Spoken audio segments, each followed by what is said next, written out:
Well, good evening. Tonight I want to begin a two-part lesson, and over the next 2 weeks we're going to be talking about presentation and perception, and I'm going to have a little bit of fun with this video. Tonight we're going to discuss how we present ourselves to the world, how we put ourselves out there, what sort of image we have, and then next week we're going to talk about how others perceive us. What is it they're picking up from that presentation? Most of you probably know by now, I like making videos. Aside from these studies and these worship services that we've been doing over the past couple weeks, I have fun going on the trips with the youth, taking lots of pictures and video, and then after I do all of that over the next couple of days, I'll come back and I'll take all those pictures, all those video clips, and put them all on my computer, and I'll compile it and put some music to it, make some effects with it, and I'll make a fun little video. I think people enjoy that. I think the kids like it. But really, it's just a fun thing for me to do. It's sort of like become a hobby for me, and I just really enjoy it. And when I started those several years back, and I started doing that stuff, I was using a very basic video editor called Windows Movie Maker. And it came already pre-installed on my computer. It was pretty limited in what it can do. And so since then, I've upgraded to something called Adobe Premiere Pro. It's a bit more complex, but it does way more stuff. It can do all sorts of cool things. And through the editing process, I can have a lot of fun with those videos and what I'm doing with them. I can change the way things look and change the presentation of it all.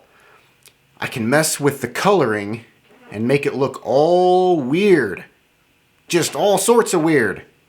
And I can create some crazy visual effects with the editor.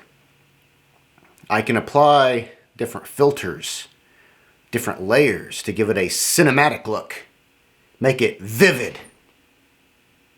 Or I can get really artsy with it.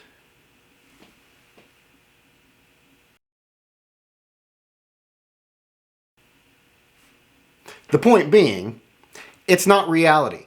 It's an augmentation of reality. It's a presentation. I mean, it's real. It's actually happening. I'm doing those things, but it's been tweaked. It's been changed. It's been messed with. It's changing the way it looks and manipulating it to add some effects in order to present it to you for some reason, to try to convey something to you. Well, let's use that as our analogy and ask the question. Do we edit our life in a way that is presentable to other people? See, the edited version isn't the real version. So what do people see in us? Do they see the real us? Or do they see the version of it that we want to put out there for public consumption? Sometimes we dress a certain way, we act a certain way, we talk a certain way because we want people to think of us in a certain way. We want to put a message out there, not just with the words that are coming out of our mouth, but with everything we are presenting. So, what message are we presenting and why? What image are we trying to put out in the world? What sort of impression are we trying to leave with people, and what sort of perception are they getting from us?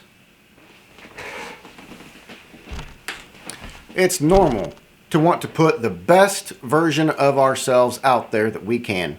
We want people to see the good us. We want people to see us when we've got it all together. We want to highlight the positive aspects of ourselves and let that be the image that people get of us. But there's a fine line, because sometimes when we do that, we end up lying about ourselves.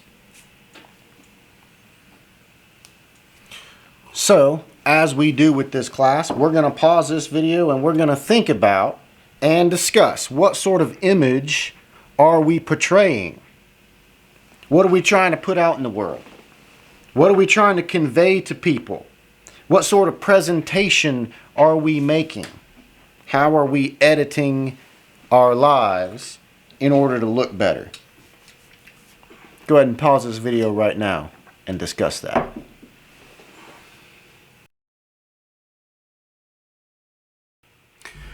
Okay, so what exactly am I getting at with all of this?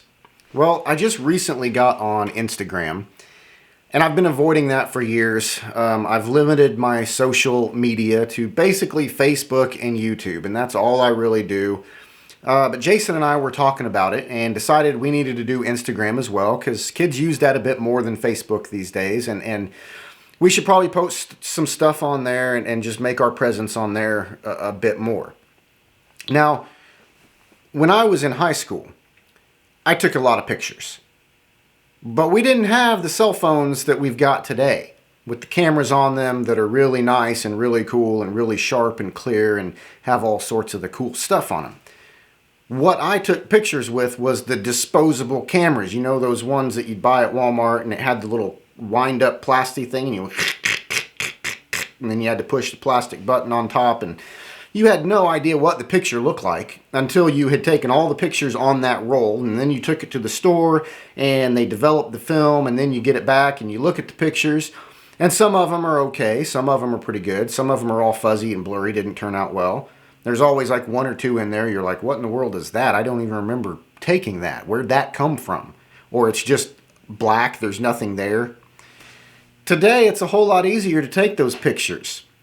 Kids can take a picture with their phone, and right there on the spot they see it, they can edit it, they can put a filter on it, they can manipulate it and make it look really cool. And as I said, on top of that, they've got these really good cameras that take sharp, crystal clear pictures. They're way better than cameras used to be. And then after it all is looking really cool and really neat, they can post it to social media and they can let people get a little glimpse into their life. And it's not just a little glimpse into their life, it is a really cool glimpse into their life. It's something that looks awesome. And I'm going to take some liberties here, and I'm going to use our own teens here at Biltmore as an example. And I just want to share some of their pictures that they've put on social media, something that they've already put out there on Instagram or Facebook. Take a look at these.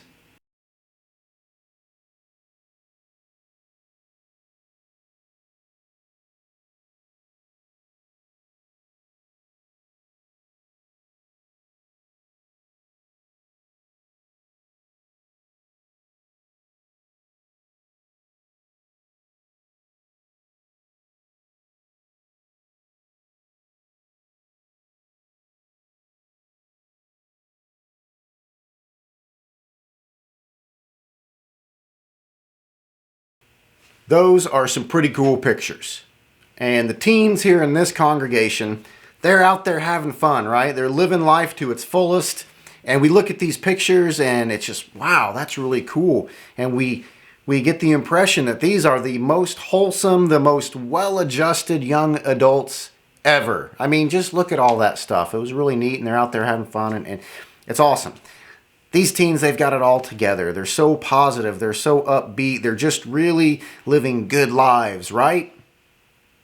Well, if there's one thing I know about teens, it's that they're not well adjusted.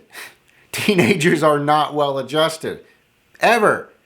And that's not a slight on our teens here in this congregation. In fact, I love our youth. I love all of our youth. We've got some awesome kids in this group. But I also think they're probably emotional train wrecks. Why do I think that? Because all teens are emotional train wrecks. They've got the same issues every one of us had when we were teens. They've got problems just like we had. They make bad decisions like we did. They've got the same hormone-driven emotional turmoil that every other teen has. They get frustrated with school. They're facing big decisions for their future, and they don't always know what to do.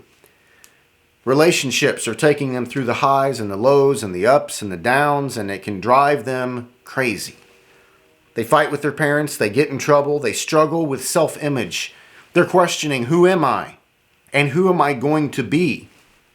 They're figuring out where they fit in. What's their purpose? On and on and on. Big questions, big problems, big issues in their life. But you wouldn't know it from looking at those pictures, would you? The pictures show them living their hashtag best life ever, right? It's a presentation. It's sharing an image with the world, and it's a good image. It's an awesome image. But is that image, does that presentation capture the reality of their life? Is it the reality of the totality of their life? Or is it just a snapshot, just one quick presentation of one really good point in their life? For most of the adults participating in this class, a lot of this is foreign to you. You're not on Instagram. You probably don't do social media the way our younger generation does. And at first, this may seem a little bit unrelatable. But I think if we really take some time to think about it, all of us struggle with the same thing. It's just a different way of expressing it. And so I want us to watch a short video. This video, I just pulled it off of YouTube. I have no connection to it. I didn't do anything. I was just on YouTube looking around, and I came across this, and I thought it was very pertinent. And it's about 2 minutes, and this video is trying to make a point using the example of Instagram and what they're calling an Insta lie. So let's watch this video real quick.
All right, so now we're going to pause the video again, and I want you to think about what you just watched. Think about what you just saw and what the message was, and how there are similarities in your own life. And if you're in the older generation and you have no clue what Instagram is, and you think all the people in that video were just ridiculous, why would they even be doing that? Why would they be acting that way? What's the point?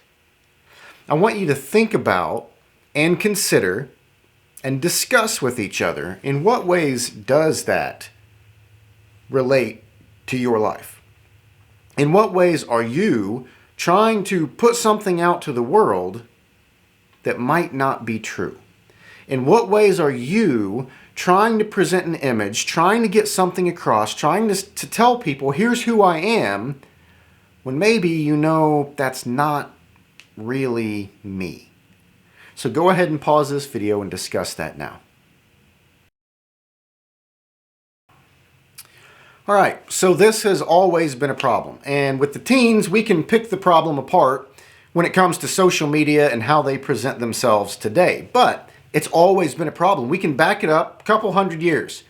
1797, the year Jane Austen wrote Pride and Prejudice. If you've ever read that book or seen that movie, you might start putting two and two together and saying, oh yeah, there's a lot of the same things going on there. Even though there's all sorts of chaos and turmoil and drama, you still have to conduct yourself in a certain way. You still have to abide by those social norms and those customs. You still have to present an image to people that's going to be acceptable, even though that image may not be the reality of your life. Instagram, social media, this is a modern expression of something that's been taking place through our entire history. All right, so how does all of this relate to the Bible?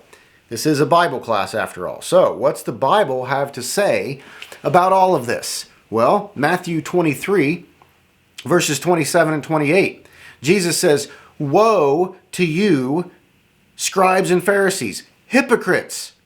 For you are like whitewashed tombs, which outwardly appear beautiful, but within are full of dead people's bones and all uncleanness.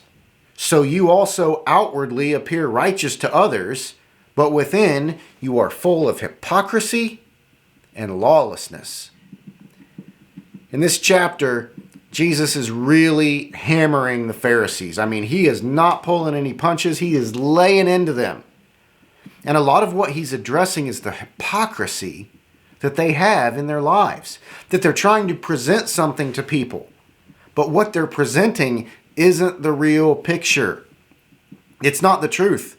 They've put an image out there, but it's not reality, and God sees reality. God sees them the way they are. God knows their real lives. It doesn't matter what they want other people to think about them. In the end, God knows the truth about that person. And who are we really concerned about pleasing? Other people or God? Who are we really concerned about a perception of an image? Do we care more about how other people see us or about how God sees us? In Matthew 6, Jesus is giving the Sermon on the Mount. In verses 1 through 8, he says, "Beware of practicing your righteousness before other people in order to be seen by them, for then you will have no reward from your Father who is in heaven. Thus, when you give to the needy, sound no trumpet before you, as the hypocrites do in the synagogues and in the streets, that they may be praised by others. Truly I say to you, they have received their reward. But when you give to the needy, do not let your left hand know what your right hand is doing, so that your giving may be in secret. And your Father, who sees in secret, will reward you. When you pray, you must not be like the hypocrites, for they love to stand and pray in the synagogues and at the street corners, that they may be seen by others. Truly I say to you, they have received their reward. But when you pray, go into your room and shut the door and pray to your Father who is in secret.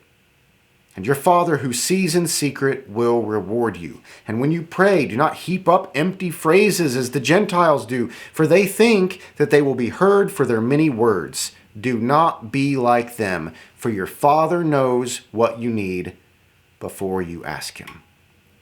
Jesus is warning about how we present ourselves.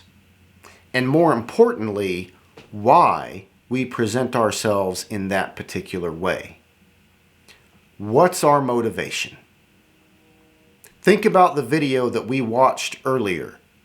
What's the motivation for putting out an image that isn't true? What would cause a person to do that? Who are they trying to please? You see, presentation is important. And we should think about what sort of image we are presenting and how people see us. See, in Matthew 6, Jesus, he's saying, don't do all that stuff in front of other people to be seen by other people. He's saying, all these hypocrites out there, they're out doing all this stuff because they want other people to see them. And he's saying, be careful about doing that. That's not why you're supposed to be doing it. But right before that, in chapter 5, verses 14 through 16, Jesus said, you are the light of the world. A city set on a hill cannot be hidden, nor do people light a lamp and put it under a basket, but on a stand. And it gives light to all in the house. In the same way, let your light shine before others, so that they may see your good works and give glory to your Father who is in heaven. All right. Is this a contradicting message? Did Jesus just contradict himself? Let your light shine before others so they may see your good works.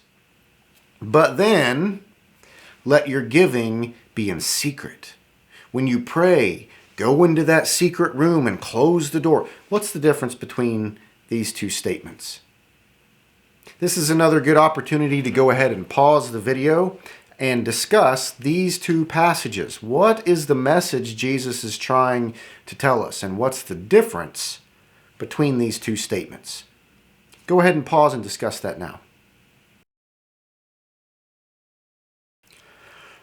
One of the considerations that we need to take into account about our presentation and what sort of image we're putting out to the world is our motivation. Why are we portraying that certain image? And furthermore, is it a truthful presentation? Are you pretending to be something you're not?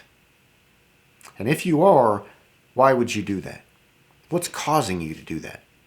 As I said at the beginning, this is a two-part lesson. And so tonight, we're not going to come to any conclusions, and we're not going to wrap this up. I'm just going to leave all of this open-ended. We've talked about how we present ourselves, and next week we're going to talk about how others perceive us. But I encourage you, as you go through the rest of this week, to consider the things that we've discussed tonight and how it applies to your own life.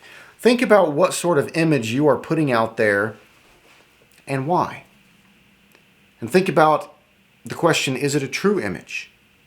Is it an accurate image? Have you edited that image? And what's your purpose for editing that image the way you have? As I said, presentation is important. We do want to let our light shine before others so that they may see our good works and give glory to God. But on the other hand, we need to be careful about what we're presenting and why we're presenting it. I don't think there's really necessarily a right or wrong answer in your life. That is for you to consider and figure out. How am I presenting myself? Why am I presenting it that way? Think about that as you go through the rest of this week.